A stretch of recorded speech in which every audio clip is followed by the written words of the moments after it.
Hey guys, it's Rick again with the Hemp Road Trip here at NECAN Festival in Boston. We are here with the Cannabis and Hemp Association, and we have Oleg with us, and we have Monica from Vermont as well.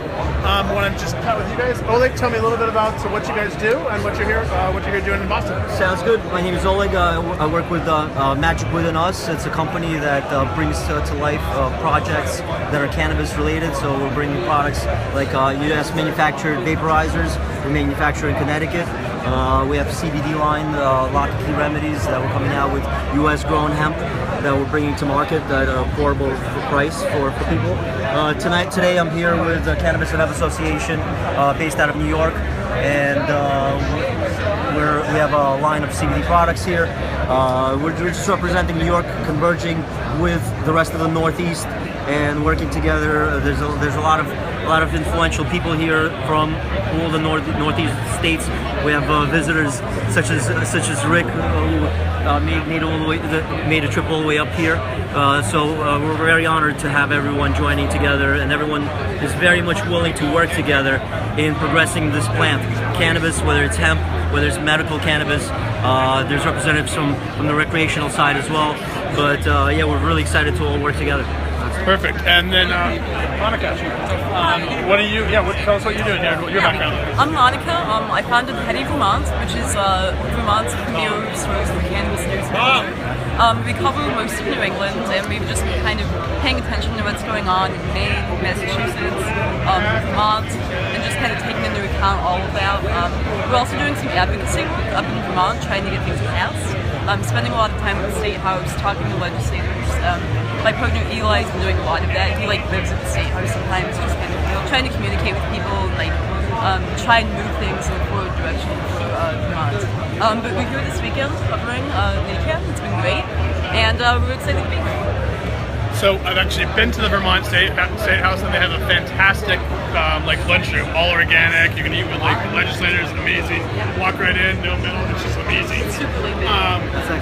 So we'll be up there next week, Wednesday and Thursday up in Vermont. And then Oleg got us set up with Kim in the Gold Room in Portland, Maine on Tuesday. So tell us a little bit about Kim. Yes, Kim, she's the godmother of Maine, in my opinion. She united the caregivers of Maine, and now she's focusing on the hemp side, which is fantastic. She's applying her talents of uniting and directing people to action, and now they just recently got the license to grow hemp in Maine. So you officially coming up here is putting Maine on the map. So that's fantastic. Maine on the hemp map. Right on. Well, and they themselves, growing hemp puts themselves on the hemp map. We're just sharing some stories. So, and another thing, this is the Cannabis World Congress and Business Expo. We'll actually be there. I'll be speaking on a panel there in June in the Jarvis Center, right? The Jacob Jarvis Center. Yep. In New York. So if you get a chance, obviously. Oh, and then we have Boston as well. Back in Boston. I'd like to visit LA. I've been to LA. Yes, I used to live in Manhattan Beach, so I can definitely show you around. Yeah, so they have 3 of those. We have again a great conference here. These guys are doing great things. Combining the Cannabis and Hemp Association, I think, is a good combination. Was that your idea? How did that come about? No, that's Scott Giannotti is the founder of Cannabis and Hemp Association. I'm just one of the starting members, you could say. Nice. Yeah. I find that sometimes hemp people don't want to be associated with cannabis. Do you find that to be true in other ways as well? I find in Vermont it's a little bit touchy because they want to maintain that below 0.3% THC boundary. They don't want to cross it. Right. So it's interesting you asked that because it says in the front of the bus and the back of the bus, hemp is not marijuana, right? And it is not marijuana. Yep. It is the same plant. It's a legal definition based on a component feature of a plant, right? So the law and the division that law creates, right, is intentional, I think, to divide the two. Hemp is not marijuana, so just to be clear, it is not marijuana. We are advocating for the end of cannabis on the Controlled Substances Act as a drug, mainly industrial hemp, clothing, food, those sorts of things, but there's also the medicinal and health benefits of the cannabis plants as well.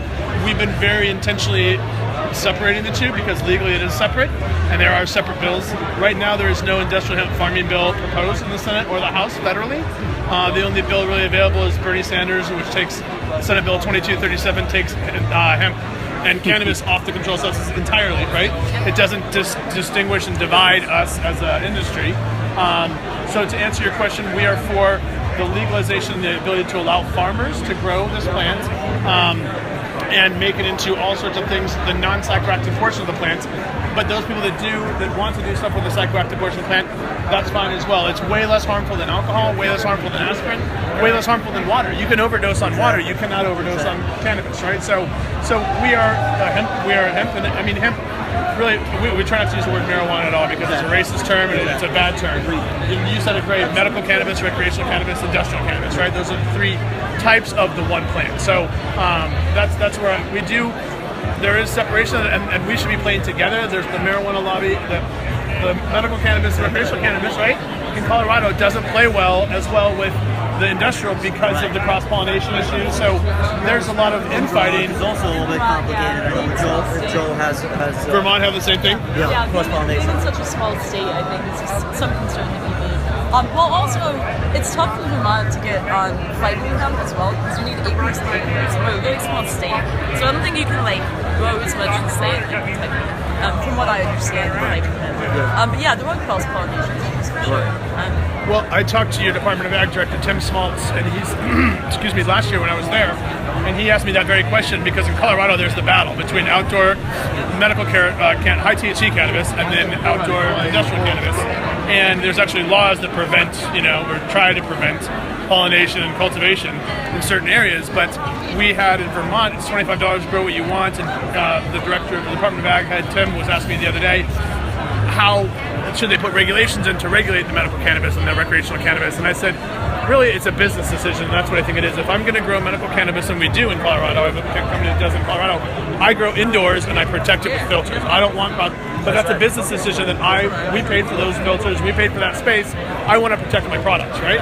If I want to grow it outside, I take the risk of having to pollinate, right? So that's a business. I think it should be a business decision. I don't think the government needs to regulate those sorts of things. I think the businesses can figure it out on themselves, and the less regulation, the better. So, as we know, regulation across the board, it hasn't been good for So we have to self-regulate. Correct, and I think we're going to get there. But you're absolutely right. So I think, businesses should do what they want to do. But if I'm planting something that I don't want to get pollinated, I want to protect that from getting pollinated. But there is, I think, an appeal, especially in Vermont and in other places, to sun-grown pot. For sure. And I think people, especially in Vermont, like the idea of having this organic, earthy, grown outdoor. So I don't think it's much of an issue now, but I think it's not going to go away, and I think it'll continue. Well, again, as more and more farmers more and more people are growing it, I think there is going to be some contention. There is contention, but I think also you can also do it from a planting schedule, right? You can schedule your planting so that after the males are pollinated, then you can plant your high cannabinoid cannabis, and then they won't get pollinated, right? So that's another option to deal with it, right? So I think all of those options to me are better than with the government telling me what I need to do with my own thing. Yeah. So I'd rather work with other farmers than correct. the government. Correct. collaborate. Yeah. So, well, yes. Thank you very much, guys. We're gonna go right next door and talk to these guys. Appreciate it. Pleasure. See you. We'll see you next week. Okay. Awesome. All right, guys. Great event. Cannabis and Hemp Association and the Cannabis World and Business Congress. We'll be going to here for sure. We haven't confirmed speaking for the other two, but we'll definitely be speaking in New York, along with Bob Hoban, the Hoban Law Firm, and a couple other hemp advocates, I think, from Colorado. So let's head over to the next booth and check it out. Of course, every time we go to a new booth, it gets inundated with people right when we get there. It's like when you go to get food, and then you order, and then you're eating, and the waitress comes by or waiter comes by when your mouth's full and says, "How's dinner?" And you're just like, you can't talk because it's full. That's not at all like this, but kind of.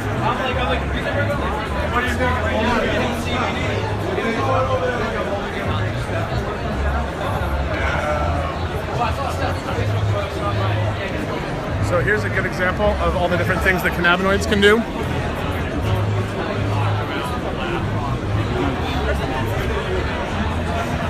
So if we have a moment.